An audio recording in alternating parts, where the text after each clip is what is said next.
বিধানসভায় হাতাহাতিতে আহত বিধায়কদের শারীরিক অবস্থা স্থিতিশীল।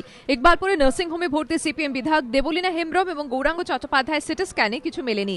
চিকিৎসকরা জানিয়েছেন দুই সিপিএম বিধায়কের সফট টিস্যুতে আঘাত লেগেছে, ইন্টারনাল হ্যামারেজ হয়নি। তবে এখনই নার্সিংহোম থেকে ছাড়া পাচ্ছেন না বাম বিধায়করা। বৃহস্পতিবার আরও একবার সিটি স্ক্যান করার পর সে ব্যাপারে চিকিৎসকরা সিদ্ধান্ত নেবেন।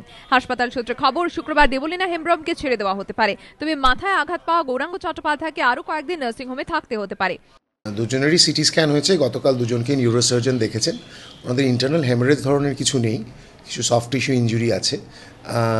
যেহেতু গৌরাঙ্গ চট্টোপাধ্যায় ওনার একটা অজ্ঞান হয়ে যাওয়ার মতো অবস্থা হয়েছিল, তাই আমরা ওনাকে আইসিইউতে রেখেছি। দেবলীনা হেমব্রমেরও কোনো সিটি স্ক্যানে কিছু সেরকম পাওয়া যায়নি, কিছু সফট টিস্যু ইঞ্জুরি আছে। কালকে দুজনেরই আমরা সিটি স্ক্যান একটা করে রিপিট করে যদি কোনো চেঞ্জ বা ইন্টারনাল হ্যামারেজ গ্রো না করে, দেবলীনা হেমব্রমকে আমাদের হয়তো কালকে ছেড়ে দিতে হবে। আর ওনাকে আমরা কেবিনে শিফট করব, হয়তো 1-2 দিন অবজারভেশনের পরে আমরা হয়তো ছেড়ে দেবো। এদিকে এসএসকেএম এর উডবার্ন ওয়ার্ডে ভর্তি তৃণমূল বিধায়ক মেহমুদা বেগমের ইউএসজি করা হয়েছে বুধবার। তার বুকে ব্যথা রয়েছে, তবে রিপোর্টে তেমন কিছু পাওয়া যায়নি বলে জানিয়েছেন চিকিৎসকরা। এখনও উনি খুব একটা স্টেবল নেই, ওনার প্রেশার হাই আছে আর চেস্ট পেনটা এখনও পারসিস্ট করছে। আর ওনার ইনভেস্টিগেশন যেগুলো ঠিক করা আছে সেগুলো আজকে হবে। তারপরে ওরা ডিসাইড করবেন, যারা ট্রিটিং ফিজিশিয়ান আছেন তারা ডিসাইড করবেন। মঙ্গলবার বিধানসভায় হাতাহাতি কাণ্ডে 4 বিধায়ক আহত হন, কিন্তু অভিযোগ ভর্তি করার দরকার নেই বলে বাম বিধায়কদের ছেড়ে দেয় এসএসকেএম হাসপাতাল।